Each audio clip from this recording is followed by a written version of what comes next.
Welcome back, students.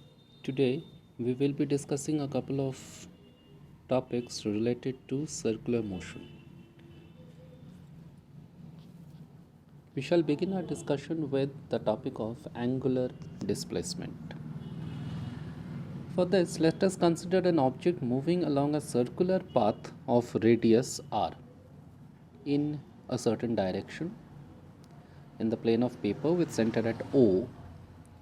Let the axis of circular motion be passing through O perpendicular to the plane of paper.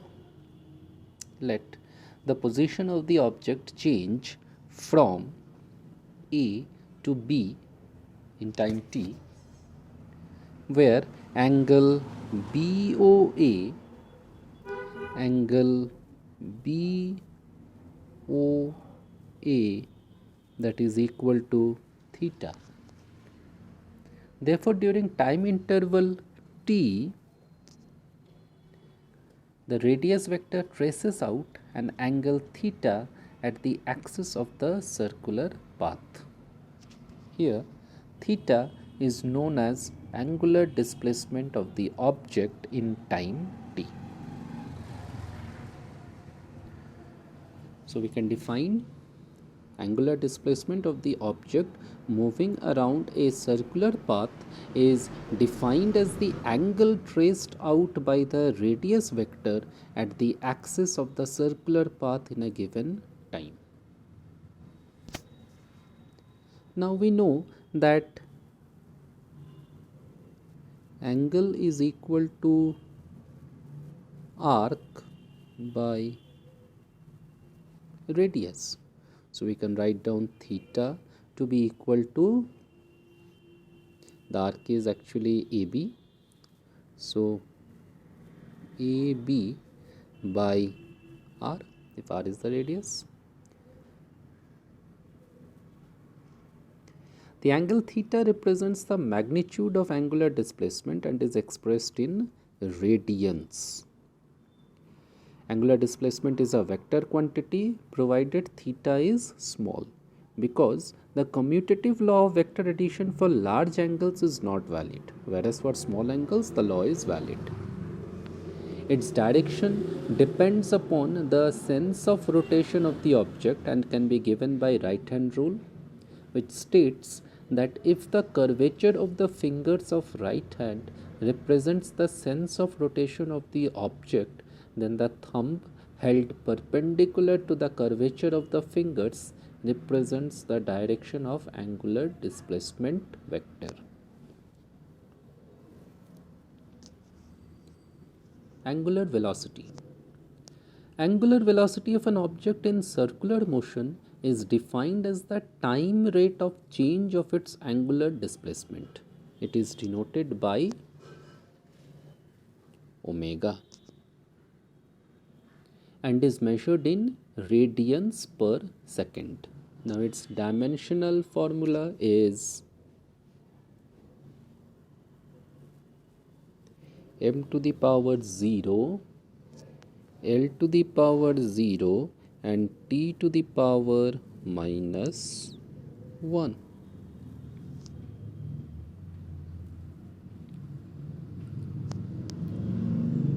So we can write down angular velocity.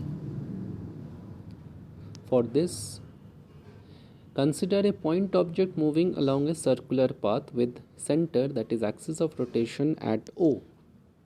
Let the object move from P to Q in time interval delta t, where angle POQ, as you can see in the picture, it is given by delta theta. Then angular velocity omega is given by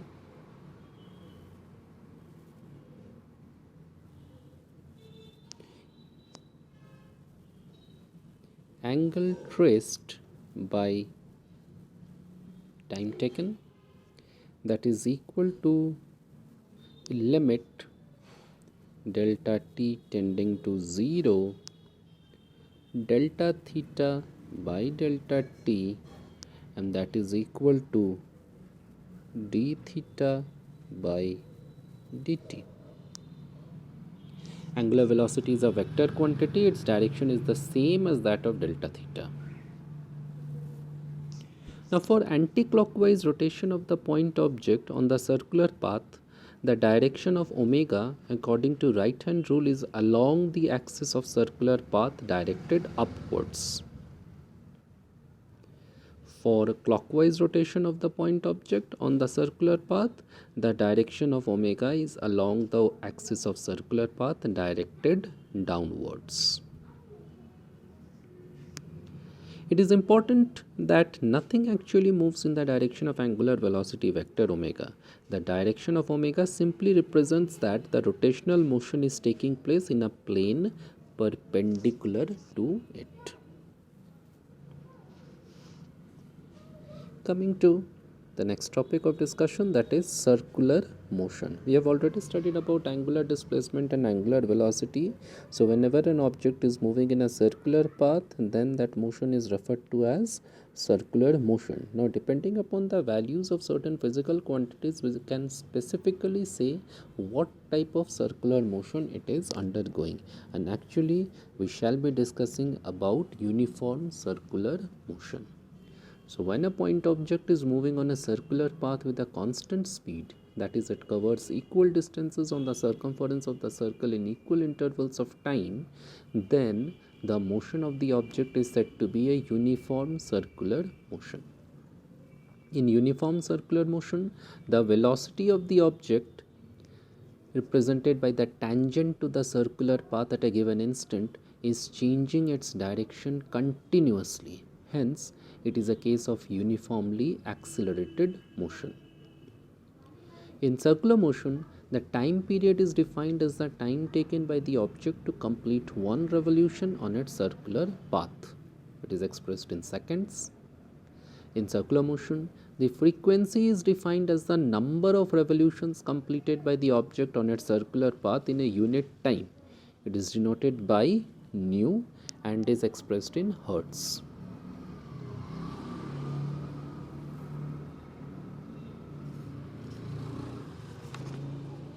Let us figure out a relation between linear velocity and angular velocity. For this, just refer to this picture that is coming on your screen right now.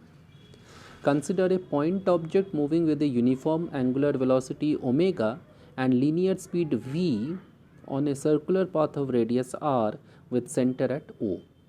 Let at any time t the object be at P,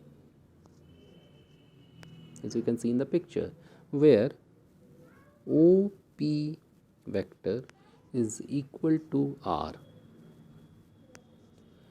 and at time, this is at time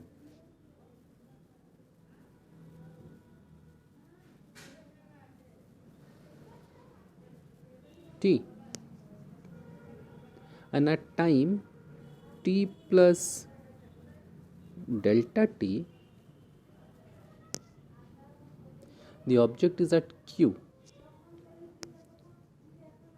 where OQ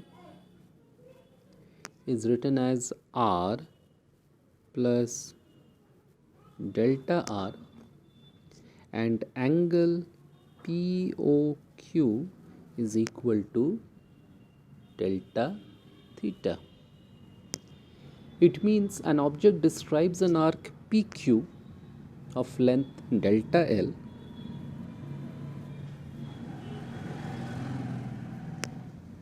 in time interval delta t. So we can write down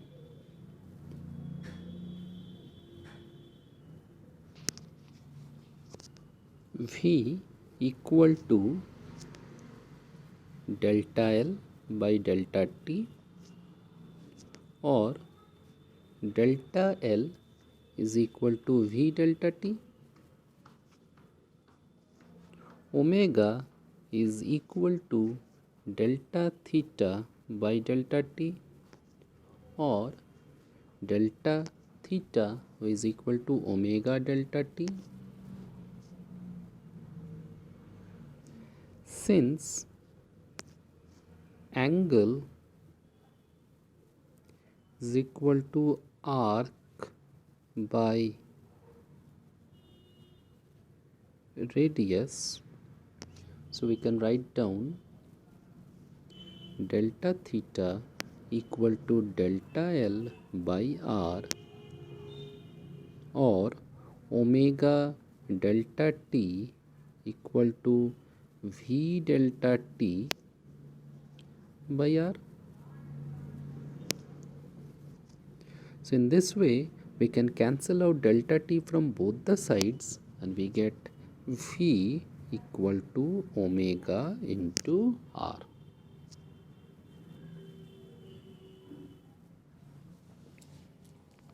So direction of vector when delta T tends to 0, then angle OPQ, when delta T tends to 0, then in triangle OPQ, angle OPQ will tend to pi by 2. Therefore, PQ tends to become perpendicular to OP. That is, PQ is directed along the tangent to the circle at P. Hence, the velocity at P is directed along the tangent to the circle at P in the direction of motion.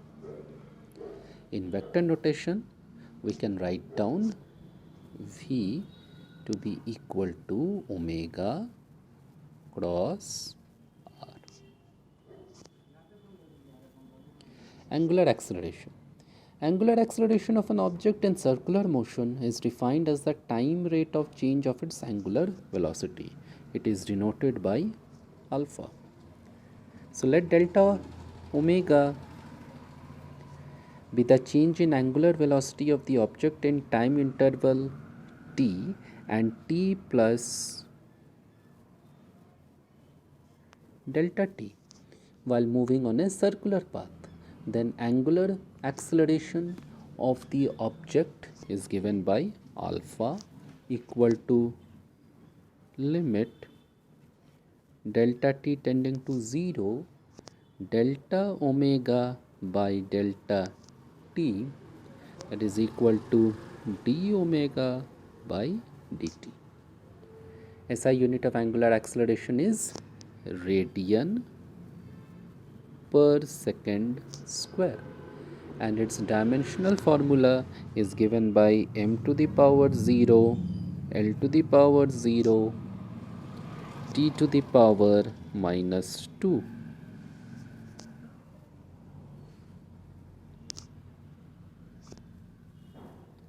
Let us find out a relation between linear acceleration and angular acceleration. Now we know that linear velocity v is related with angular velocity omega by the relation v equal to omega r. On differentiating both sides, dv by dt will be equal to d by dt of omega r, that is equal to d omega by dt to r, since r is constant in circular motion. So we can write down a equal to alpha into r, where a is the linear acceleration and alpha is the angular acceleration. In vector notations, we can write down a vector to be equal to alpha vector cross r vector. Centripetal acceleration. When a point object is moving on a horizontal circular path with a constant speed, the direction of its velocity vector at an instant, that is represented by the tangent to the circular path, is changing with time. If you refer to the figure to understand this better, it means in a uniform circular motion, the velocity vector of the object is changing with time. This indicates that the uniform circular motion is an example of accelerated motion. So, acceleration acting on the object undergoing uniform circular motion is called centripetal acceleration. It always acts on the object along the radius towards the center of the circular path.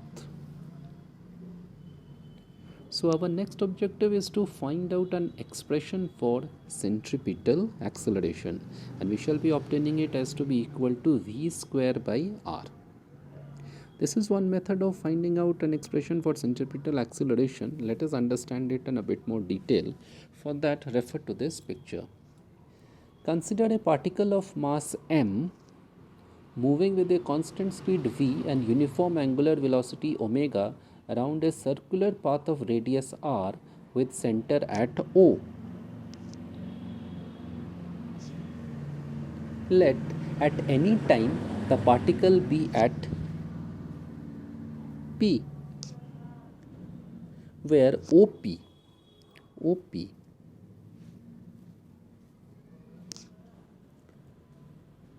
is equal to R1. So we may write down OP to be equal to R1, and this is at time t, and at time t plus delta t the particle be at Q.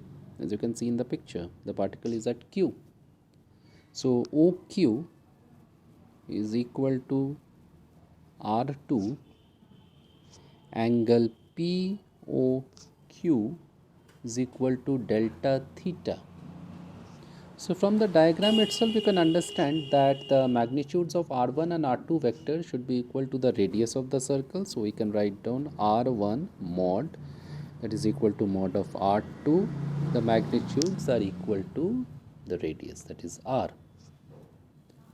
Angular speed of the particle omega should be equal to delta theta by delta t. Now if we assume that V1 and V2 are the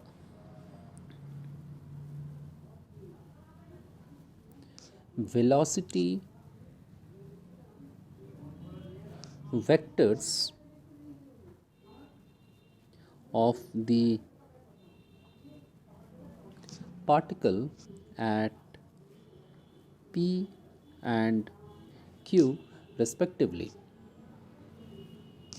In circular motion, the direction of velocity vector at a location is always along the tangent to the circular path at that location.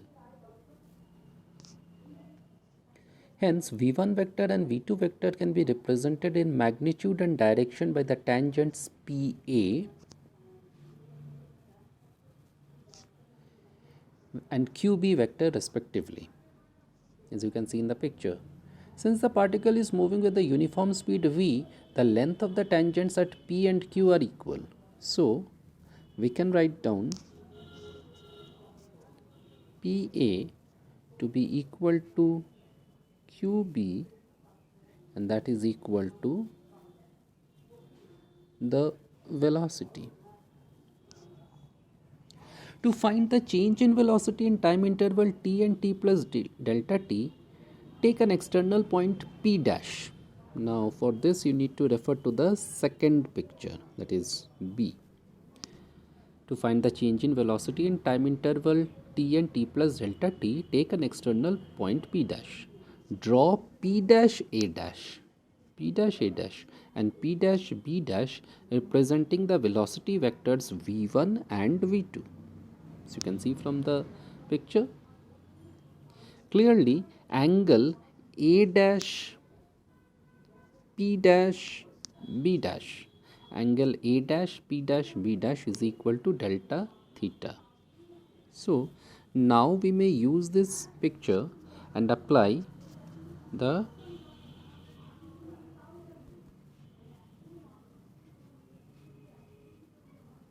triangle law of vectors. We can write down P dash A dash plus A dash B dash equal to P dash B dash. Let's go back to the picture so that you can have a better understanding. P dash A dash plus A dash B dash is equal to P dash B dash. We are using triangle law of vector addition. So on substituting further, we can write down A dash B dash equal to P dash B dash minus P dash A dash, and that will be equal to v2 minus v1 further, which is equal to delta v. So as delta t tends to 0, a dash lies close to b dash, then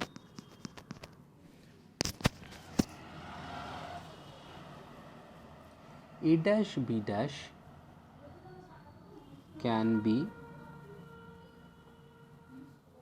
taken as an arc a dash b dash of a circle of radius p dash a dash equal to value v.